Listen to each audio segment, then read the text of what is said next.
నాగర్ కర్నూలు జిల్లా దోమలపెంట ఎస్ఎల్బీసీ సహాయక చర్యల్లో కీలకమైన పరిణామం చోటు చేసుకుంది.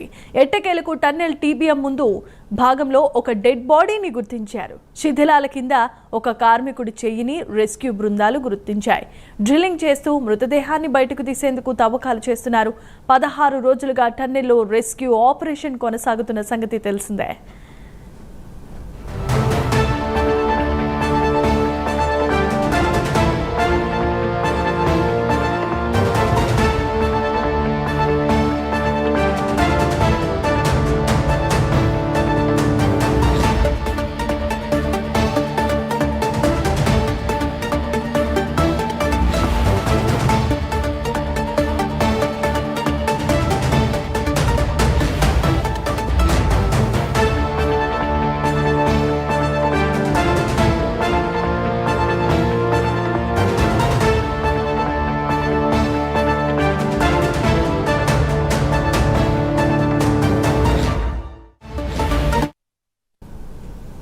రైట్, ఇక ఎస్ఎల్బీసీ టన్నెల్ దగ్గర రెస్క్యూ బృందాలు 16 రోజులుగా రెస్క్యూ ఆపరేషన్ చేస్తున్న సంగతి తెలిసిందే.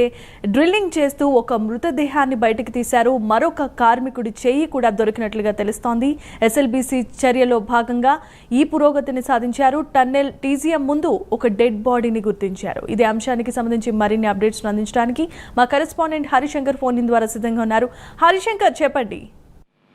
జగీమా, నాగర్ కర్నూలు జిల్లా దోమలపెంట వద్ద ఉన్నటువంటి ఎస్ఎల్బీసీ ప్రమాద ఘటనలో చిక్కున్నటువంటి 8 మందిని ఆచూకీ కోసం గాలింపు చర్యలు 16వ రోజు కొనసాగుతున్నాయి. అయితే కొద్దిసేపటి క్రితమే కీలకమైనటువంటి అప్డేట్ అందుతుంది. ఎందుకంటే అక్కడ ఉన్నటువంటి టన్నెల్లో టీబీఎం ముందు టీబీఎం కటింగ్ మిషన్ సంబంధించిన ముందు భాగంలో ఒక డెడ్ బాడీని గుర్తించినట్టు కూడా తెలుస్తుంది. అయితే శిథిలాల కింద టీబీఎం రాళ్లు, అదేవిధంగా మట్టి కింద కూడా ఒక డెడ్ బాడీకి సంబంధించిన కార్మికుడు చేయి గుర్తించడం కూడా రెస్క్యూ బృందాలు అయితే చెప్తున్న సిచ్యువేషన్. డ్రిల్లింగ్ చేస్తూ ఒక మృతదేహాన్ని బయటికి తీసేందుకు సహాయక చర్యలు కొనసాగుతున్నాయి. అదేవిధంగా ఈ రోజుతో ఈ రెస్క్యూ ఆపరేషన్ లో పురోగతి సాధించామని చెప్పి ఒకవైపు అధికారులు అఫీషియల్ గా వెల్లడించిన సిచ్యువేషన్. మొత్తంగా మొదటి షిఫ్ట్ లోనే ఈ యొక్క రెస్క్యూ ఆపరేషన్ ఈ రోజు ఉదయం స్టార్ట్ కావడంతో కూడా ఇక్కడ ప్రస్తుతం అయితే ఒక కీలకమైన అప్డేట్ అయితే అయినటువంటి సిచ్యువేషన్. మొత్తంగా ఈ యొక్క ఎన్డీఆర్ఎఫ్, ఎస్డీఆర్ఎఫ్ తో పాటు సింగరేణి కార్మికులు రెస్క్యూ ఆపరేషన్ లో పాల్గొంటున్న నేపథ్యంలో 3 షిఫ్ట్లో ఈ యొక్క రెస్క్యూ ఆపరేషన్ కొనసాగుతుంది. మొదటి షిఫ్ట్ లోనే ఈ యొక్క డెడ్ బాడీకి సంబంధించిన ఆడవాళ్ళు కావచ్చు డెడ్ బాడీని గుర్తించిన నేపథ్యంలో ఈ 2వ షిఫ్ట్, 3వ షిఫ్ట్ పూర్తయితే ఖచ్చితంగా ఏదైతే ప్రమాదానికి సంబంధించినటువంటి చిక్కున్నటువంటి కార్మికుల మృతదేహాలు అయితే లభించే అవకాశం అయితే కనిపిస్తున్నాయి.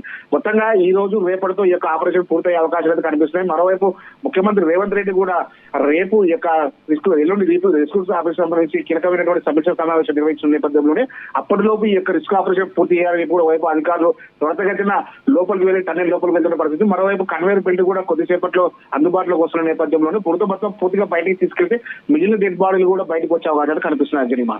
Right, thanks for the updates Harishankar.